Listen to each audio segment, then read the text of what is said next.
Chapter 27. The Kiss That Lost Control. The vast black canopy above was dotted with countless stars. The mountaintop was filled with tents. People gathered in twos and threes, eating, drinking, and chatting. Beyond the lively conversations, ambiguous sounds occasionally emerged from the tent camping area. Grace stood in front of a tent with flushed cheeks. Adrian was sitting inside the tent. This was her first time mountain climbing. Also her first time spending the night on a mountain. She hadn't expected to encounter such an awkward scene. "Why are you here?" Adrian asked. The muscles on Grace's face twitched as she showed a shy expression. Ava said Ian wants to sleep with her tonight, so she told me to come find you." They only had 3 tents. Originally, Grace and Ava were supposed to sleep together, but just as she was about to sleep, Ava told her to go find Adrian, claiming it would help cultivate their relationship. After much hesitation, Grace came. "Ian wants to sleep with her?" Adrian's hand pressed against the tent unconsciously tightened. Grace nodded. Adrian stood up. "You go in and sleep."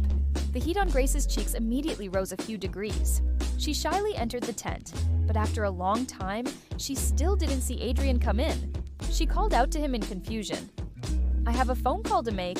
It's too noisy here." "Oh, okay." Grace knew Adrian was always busy with work, so she didn't probe further. She lay down in the tent. A happy smile appeared on her lips. Zip? The tent zipper was suddenly pulled open.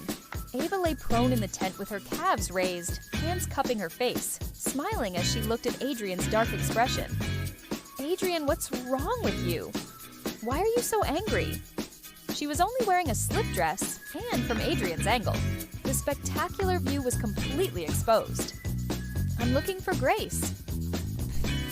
Ava covered her lips and laughed. "Adrian, I just sent sister over there. Didn't you see her on your way here?" A flash of unnaturalness crossed Adrian's eyes. He pressed his lips together and turned around without a word. Before he could lift his leg, softness covered his palm. Ava's hand was very cold.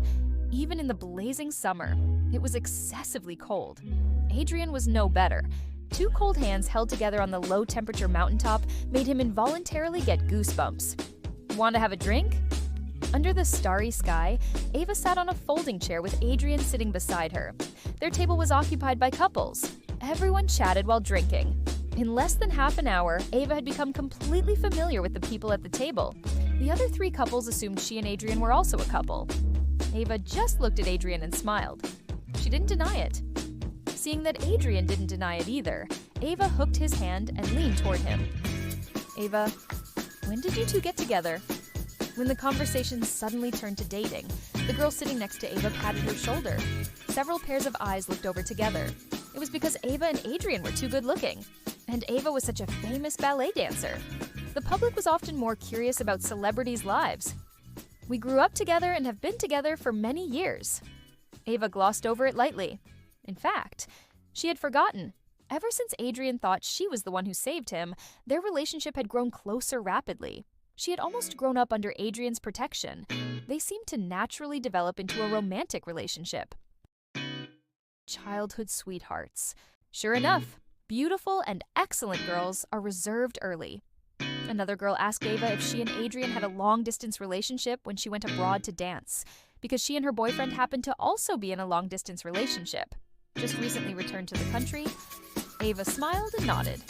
Yes, long distance. Long distance, and broken up. Hearing this, the girl who had just spoken immediately became excited. She asked Ava how she maintained her romantic relationship with Adrian. With time differences in international relationships, most couples could only end in breakup.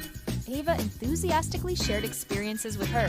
These experiences weren't hers, of course. They were Ju Shun's, never mind international relationships. She had never even had a long-distance relationship. After a few more drinks, everyone said they would go rest and come back to watch the sunrise in the morning. After the 3 couples left, only Ava and Adrian remained. "I didn't know when I had a long-distance relationship with you." A sarcastic tone came from beside her. Ava tilted her head. Her hand propped on the table supported her face. In the night, her eyes were particularly bright, like they contained the entire galaxy. "Adrian, I never thought about breaking up with you when I went abroad." Her tone was somewhat dim. You blocked me. I couldn't contact you. Adrian's lips curved in a cold arc. Is that so? Couldn't contact me, but you never thought about coming back to see me, did you? The man's words carried mockery. This made Ava feel even more relaxed. Adrian, do you remember the first time we came here to watch the sunrise? It was just you and me. You carried me out of the tent to watch it. Adrian's voice was cold and hard. I don't remember. Okay. Ava sighed heavily, full of regret. I know, Adrian. You hate me now. You're getting engaged to sister next week. I wish you happiness. After speaking, she withdrew the hand that had been holding Adrian's. Her bright, clear eyes seemed to have tears flickering in them. Her gentle, sweet voice also carried barely perceptible choking. Finished performing for me? Ready to go perform for your boyfriend? Adrian leaned back slightly. He's not my boyfriend. Ava's movement to stand paused. She lowered her head and explained quietly. Then why did you kiss him? Adrian, you're not my boyfriend, but I kissed you too. Ava looked up, biting her lip with a stubborn gaze. Adrian, I'm single. I have the right to choose. You're not my boyfriend anymore. You can't control who I interact with. Crystal tears spun in her eyes. The girl suddenly stood up. She hurried toward the tent area, tears spilling out. After she left, the man who had been sitting on the chair also stood up. In a few steps, he was behind her. Her wrist hurt. She was pulled around and crashed heavily into Adrian's hard chest. Adrian! As soon as she opened her mouth, the man had already grasped her neck and kissed her. The tall man held the slender girl tightly in his arms, kissing her forcefully. Those open black eyes were now filled with deep darkness. Ava struggled to push him away. Adrian held her neck with one hand and gripped her waist with the other. She had nowhere to escape. When the kiss ended, Ava's face was completely red, her eyes and nose tip both tinged with red. Her exquisite, beautiful face was covered with tears.